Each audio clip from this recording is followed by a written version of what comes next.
The military has long had its own set of rules and regulations that are overseen by military courts. Often the military justice system exists outside the one that applies to the rest of us, and they handle their issues internally. And sometimes the investigators in the military are tasked with looking into issues that they think might threaten the security of the nation or the integrity of the military and its members. But sometimes they're tasked with investigating the weirdest stuff that you could imagine.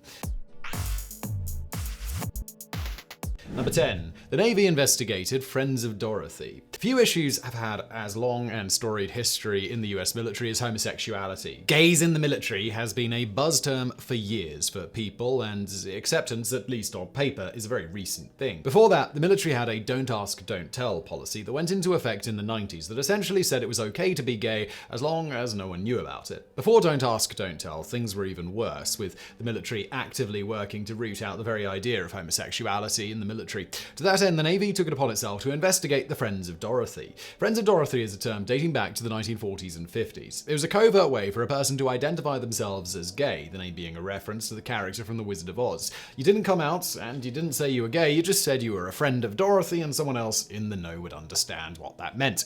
The Navy was not in the know. They had come to learn that gay men referred to themselves as Friends of Dorothy, and thus began an investigation into who this mysterious Dorothy was. It was their belief that Dorothy was a real woman running a secret underground cabal of gay military men in Chicago. Naval Investigative Service officers went on the hunt for Dorothy in 1981 in an effort to get her master list of gays in the military. It sounds silly now, but the methods and dedication of the NIS in pursuing and persecuting gays and those they believed to be gay were all but draconian and resulted in hundreds of soldiers being kicked out of the military at an expense of millions of dollars in taxpayer money for no other reason than they were gay. Number 9. The military investigated the Journal of Irreproducible Results when Al-Qaeda had their fake bomb plans on hand. If you like science and humor, you're probably aware of the Annals of Improbable Research, the organization behind the Ig Nobel Awards. It followed in the footsteps of the Journal of Irreproducible Results, another satirical science magazine dating back to the 1950s.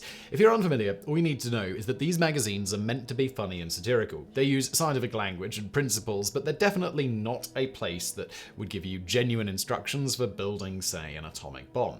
In 2001, the military raided an Al-Qaeda safe house and discovered plans for building a nuclear weapon.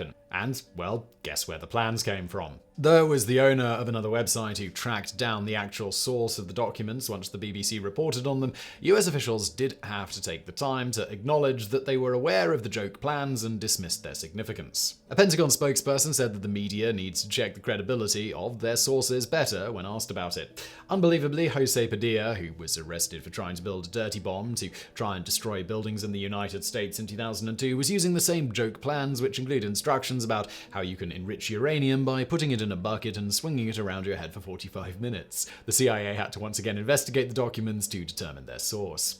Number 8. Investigators went undercover to have sex with men during the Newport sex scandal. The military has dedicated a lot of time to investigating homosexuality, and aside from Friends of Dorothy, there was also a very extensive, very hands-on undercover operation known as the Newport sex scandal. The events overseen by the then Assistant Secretary of the Navy, Franklin Roosevelt, in 1919 were purportedly undertaken in an effort to eliminate gays in the Navy. A report out of Newport, Rhode Island, suggested that homosexuality was a serious problem on the military base there. Secretary Roosevelt read the report and agreed that a thorough investigation was required, though he later disavowed any knowledge of the methods used in such an investigation to absolve himself of responsibility. A team of over 40 investigators, all who needed to be in their teens or early 20s, handsome and willing to put themselves in compromising positions for their country, were enlisted and promised that they wouldn't be prosecuted if they had to engage in criminal behavior, which is to say, they'd have sex with other men, which they did. Reports were written in extremely explicit detail using less than scientific terminology and showed that the investigators engaged in frequent relations of every conceivable type, sometimes even paying for hotel rooms and spending the night afterward. In one case, an operative forgot to get the name of the man that he was with, so he met him a second time and then he forgot again. When the story became public, the Navy received a swift and brutal backlash. Their criminal cases fell apart in civilian court, and the investigations drew to a swift close as the outrage and embarrassment surpassed anything they could have anticipated. Number 7. The Navy had to investigate a sky penis. It's easy to lose sight of the fact that a lot of men who sign up for the military do so when they're young and, to put it bluntly, kind of dumb. Teenagers are dumb, there's no shame in that, and sometimes they get older and stay dumb and immature. But military law makes no room for immaturity exceptions, which is why the US Navy was forced to investigate a giant sky penis in 2017. Jets, as you know, leave contrails in the sky. Conspiracies aside, they're like big fluffy pen marks on the blue canvas of the sky, and the crew of a Navy EA-18G Growler noticed that when they were flying around with some spare time, so they managed to turn those contrails into a crude but enormous sketch of a penis. Word is, the men involved thought the contrails would fade right away. They did not. The penis stayed visible for some time. People took pictures, and they were shared across social media. The Navy was looking into the incident within hours, and Washington had been braced for bad media attention. An investigation was conducted, but the results were kept under lock and key. Even a Freedom of Information Act request 2 years later only turned up a heavily redacted document that concealed the names of the flight crew and the punishment they received, though it was clear there was some kind of reprimand handed out. Number 6. The Army investigated a Medal of Honor winner over an Amazon review. Captain Will Swenson was awarded the Medal of Honor in 2013 for heroism during the Battle of Ganjgal in 2009. There are not a lot of Medal of Honor winners in the world, so it's a pretty big deal for someone to get one, and they really do have to show exemplary service. Despite that, the Army still conducted an investigation of Swenson thanks to an Amazon book review. The review was for a book called The Wrong War by war correspondent Bing West. The review was left by a man named Matthew Goldstein, an Army major. In his review, he referred to Swenson as a friend, and that was it. That single mention prompted the Army Criminal Investigation Division to pick through Swenson's trash and question his neighbors, friends, and family about his life. Swenson had been critical of how military leadership handled the battle for which he won the medal, but Goldstein, a former Green Beret, had been kicked out of the military and had his Silver Star revoked after he was accused of a rules violation that resulted in the death of a bomb maker. He and everyone associated with him, it seems, became the subject of a criminal investigation as a result. Number 5. The military investigated Ashley Madison.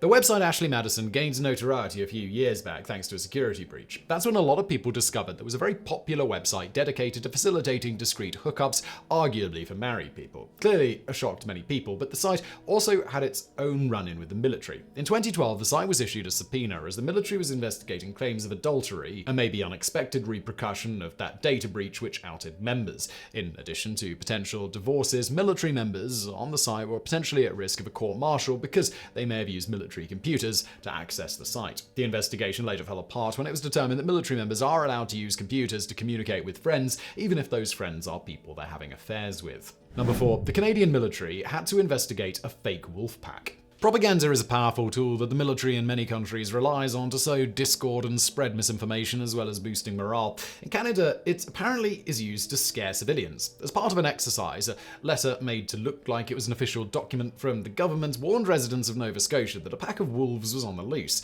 It started with an exercise in testing loudspeakers, which the soldiers involved did by using wolf noises for no particular reason. Then another soldier decided to up the ante by making the fake document, which wasn't part of the test at all. Someone else saw the document and thought it was real and showed it to his wife off base. Then it spread like, well, a pack of wolves and caused panic in the nearby community. An investigation determined that the officers involved were untrained in how to conduct their exercise properly and also took far too many liberties with what they were allowed to do.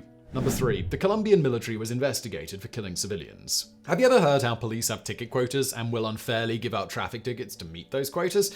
Well, imagine that, but for the military, and it's not tickets, it's kills. That's what the Colombian military had to investigate when word came that soldiers and high-ranking officers were killing civilians and then dressing them up as guerrillas to boost their kill counts. 20 officers were dismissed as a result of the investigation, 3 of them generals. In total, 6,402 people were found to have been murdered over a 6-year period in order to make the military look more efficient. Number 2. US military had to investigate the sale of stolen military computer parts right out front of the base. Sometimes things go wrong in a way that's almost too hard to believe, like say you ran a military headquarters in Afghanistan and someone had gained access to sensitive computer equipment. What are the odds that the same equipment would then be for sale literally out front by street vendors? Well, yes, this really happens. A shopkeeper was found selling computer flash drives that contained sensitive military information, including things like the social security numbers of the generals who worked on the base. You get a list of soldiers who'd undergone nuclear, chemical, and biological safety training for around $20. others. As for the shopkeeper, he wasn't even selling stolen data, just stolen hardware. He didn't care what was on the drives, but workers kept stealing them from the base to sell them to him, and he sold them to others. Thousands of locals worked on the base as cleaners and in other capacities, and despite being searched, the drives are really easy to hide, so it was hard to say who the thieves were. Number 1. The Air Force investigated how it accidentally flew nuclear weapons across the country. Of all the mistakes the military could ever possibly make, it hoped that the least likely ones would involve nuclear weapons. Despite the caution with which you'd assume these things are handled, the Air Force still had to conduct an investigation into how a B-52 bomber managed to fly across the country accidentally armed with 6 nuclear warheads. 70 airmen were punished for their part in the debacle that included a lot of rules that had to be ignored for the event to transpire. Apparently, the warheads were meant to be removed according to a very strict set of rules that covered disarming, moving, and transporting, but the crew ignored that, made their own schedule, and just forgot that part. The military assured everyone that no one was at risk, but that offered little comfort, and, as was pointed out, the fact that they can be moved by mistake is still cause for alarm.